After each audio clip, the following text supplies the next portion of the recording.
Does Mission Impossible 7 Dead Reckoning live up to the hype of 2018's Fallout? Nope.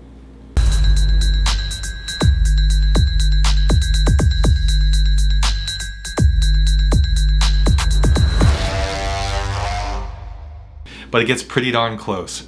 Welcome back to Nope or Dope Reviews. I'm Steven. I'm going to tell you if Mission Impossible Dead Reckoning is nope or dope. Mission Impossible Dead Reckoning Part 1 stars, of course, Tom Cruise as Ethan Hunt with his IMF team, which has a mission to track down a new type of enemy, a terrifying new weapon that threatens all of humanity if it falls into the wrong hands. And depending on what side you're on, that could be either Elon Musk or Mark Zuckerberg. Who you got?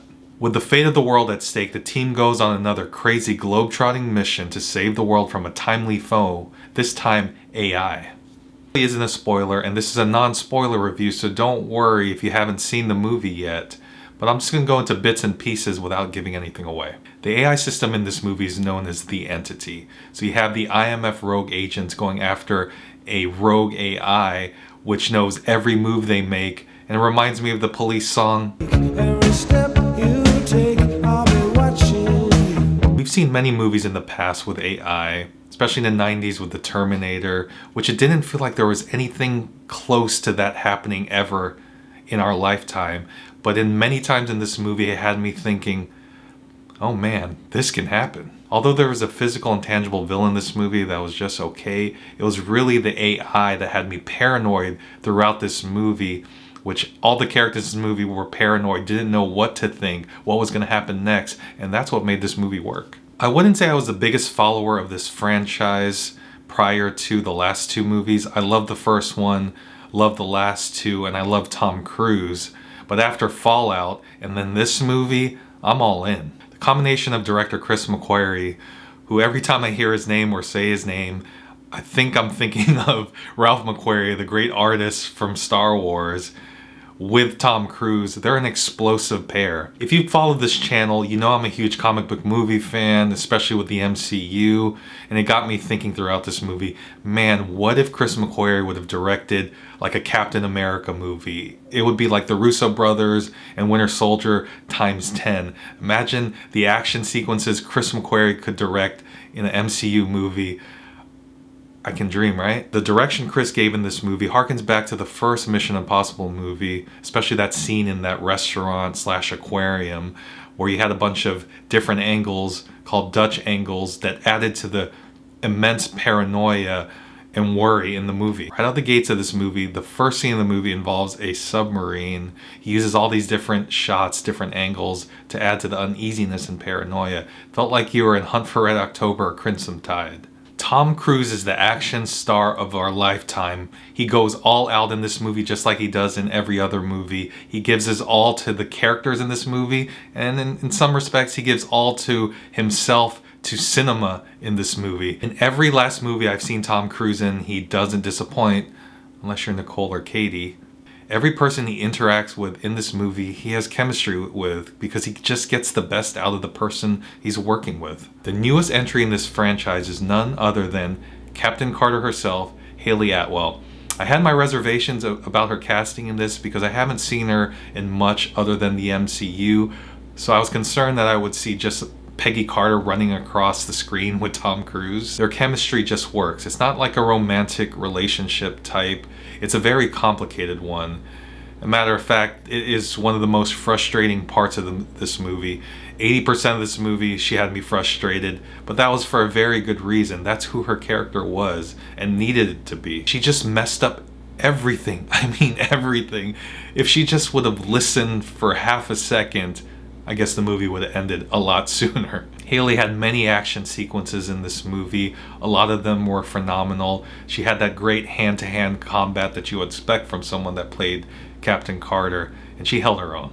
Out of all the characters in this movie, Hayley Atwell had the most true and significant arc out of all the characters. I'm not going to spoil if she gets out of this movie or not, but let's say she did. I'm looking forward to seeing more of Grace in the future. The rest of the cast is phenomenal. Ving Rhames and Simon Pegg work great together in this movie like they did in the previous movie. It feels like they've had a little bit more work to do in this movie together. It honestly felt like a separate buddy cop movie just between the two. Chris does a good job of balancing the more serious, stoic tone of Ving Rhames with the more chaotic, wild nature of Simon Pegg. There was a great scene early on in the movie in the airport involving riddles with Ving and Simon Pegg that was both exhilarating, tension-filled. My palms were sweating. It was funny. Didn't know what was going to happen next. You could cut the tension with a knife in the theater. Rebecca Ferguson's character Isla returns in this movie. She's so great in these movies, has great chemistry with Tom Cruise, but unfortunately she was highly underutilized in this one. Because of the focus of the new character Grace, played by Hayley Atwell, someone had to take the fall, and unfortunately it had to be Rebecca. Vanessa Kirby returns as White Widow, and she's my choice for Invisible Woman in Fantastic Four. Please make that happen. Her role in this is about the same amount of time she had in Fallout. It's definitely a more important and bigger role in this, especially in the final act involving a train. That train sequence, it quite possibly is my favorite action sequence out of the whole franchise. I was at the edge of my seat, palms sweating, totally engrossed in the scene. Even though you knew it wasn't real and clearly had a little bit more CGI than some of the other action sequences in previous movies, I was terrified for all the people involved in it. The action mixed with the score, mixed with the tension, made me feel really uncomfortable. Throughout this movie, I couldn't help but compare the action sequences from Fallout to this movie. These felt grander in scope compared to Fallout. They felt bigger. They definitely felt a lot longer, but maybe less effective. Particularly the car chase sequence in this compared to Fallout. It felt a lot longer. It was definitely a lot funnier, but it felt like it dragged a little bit too long. Don't get me wrong, the action in this movie is phenomenal, and it is the best action movie of the year. And recency bias aside, this could be my favorite movie of the year, but just falls slightly under the quality and scope and action of the previous installment. This movie's one half of a bigger movie, so it almost feels like they felt it had to be a little bit longer, so they filled in the gaps with longer action sequence that could have worked better, honestly, if it was just cut down a bit. This movie is the funniest movie out of any of the other Mission Impossible movies, and I know people sometimes get flustered if comedy's involved. Oh no, are they MCUing this franchise? No, they're not, and I love the MCU and I love the comedy. But no, I think the comedy works in this. It's sporadic throughout the movie. It's not all throughout the movie. There's a lot of physical comedy in this movie, especially in the car action sequence that I've spoke about a couple times in this review.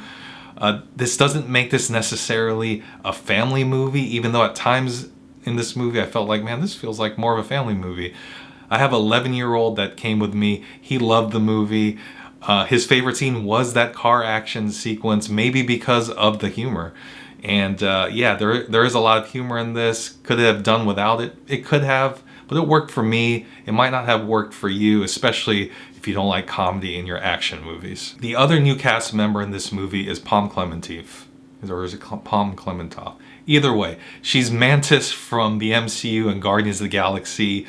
When she first came out, I didn't love her as Mantis. I don't know if I loved the character. In Guardians of the Galaxy Volume 3, she was one of the best characters in the movie, so I was excited to see Pom in a new role. I expected that she would have an even bigger role in this, but she was just kind of in the background, you know, a silent assassin for the villain, and I wish she just did a little bit more.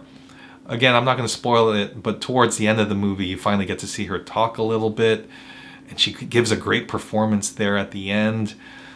I mean, I guess for what she was made out to be in this movie, she did good. She had a great fight scene where it was close quarters involving Tom Cruise somewhere in the middle of the movie. But I just wish she gave her more lines. So for me, this movie is a dope. If you've seen this movie already, type dope in the comments and make this a double D. This quite possibly could be my favorite movie of the year. It's right up there with Guardians of the Galaxy Volume 3.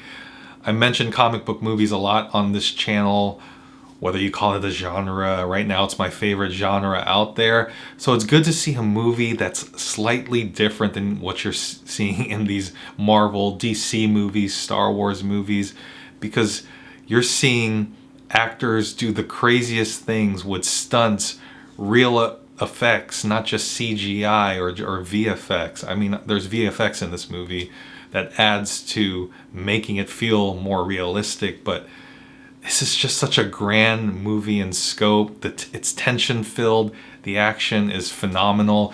The acting is superb throughout. Everyone acts their butt off in this movie.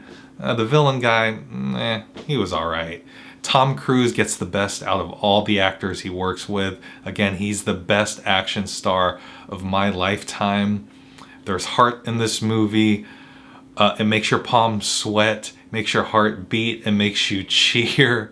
It makes you wanting more. And for a movie that is only one half of a movie, and I think it helped going into this knowing that it was one half of a movie, it did feel still complete to me. It felt like a complete, on its own type movie. It didn't feel like it was just one half of a movie. It ends phenomenally with a great action scene. It's one of those movies that you feel satisfied, but it gives you a little taste of what to expect in the future. It made me want to see part 2 right then. I want to know what's going to happen with this AI. What does the key truly unlock? Because we really didn't get an answer to that in this movie. And that really isn't a spoiler. You'll get it when you see it. And if you have seen it, you know what I'm talking about. But I'm excited to see Dead Reckoning Part 2. Honestly, I don't even know what Dead Reckoning means. They mentioned it early on in the movie, but there's people chomping on their popcorn. There's actors in the submarine talking Russian with a Russian accent. I couldn't really understand what they were saying. It's okay. I didn't really need to know what it really meant, I guess. But I'm excited to see Dead Reckoning Part 2. Again, if you're new to the channel, go check out my other reactions and reviews that I do with my wife, Jen. Like this because it helps us. Please subscribe if you like what we're doing, and we'll check you out later. Peace.